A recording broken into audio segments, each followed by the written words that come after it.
Það er til hamingju með sigurinn. Svona, hversu sætur þessi sigur sérstaklega eftir súrt tap í seinasta? Sko, eftir einstigs tap í bara síðustu 5 dögum síðustu leik, sko, þá ætlum við að gera betur í dag og við sannlega gerum það. Kannski grófum aðeins niður öðrum leikdag en við bara komum tilbaka og klárum sterkt. Hvað töluðum í hálfleik? Hvað var það sem ítti ykkur rétt átt í seinni hálfleik?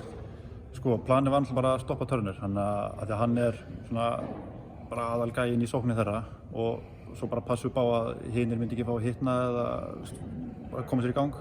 Þannig að það var bara aðalega að læsa í teignum, sko, og leyfa að skjóta við hendur okkur. Það var svona nummer 1 og 3. Já, það virtist ekki alltaf að virka á tímabili. Þið voru að hitta skyndilega drullu vel úr þristunum sínum í fjórða leik. Ég var nú bara sveittur fyrir ykkar hönd. Já, þetta var flestir en voru mjög erfiðir, sko, en þið fengu suma opna og gerðu vel og setja á niður. Já, getur talað um liðsfélaginn Jordan Sempley, hann steig alveg allhressilega upp í lok leiksins til þess að hjálpa ykkur innseglunda, meðal annars með góðri stoðsendingu á þig. Já, hann er rosalegur orkubolti sem getur sett á æfingum, þá er mjög erfitt að eiga við hann, sko, hann sýndi í dag að hann getur alveg spilað sem með boltan og undir teik, sko.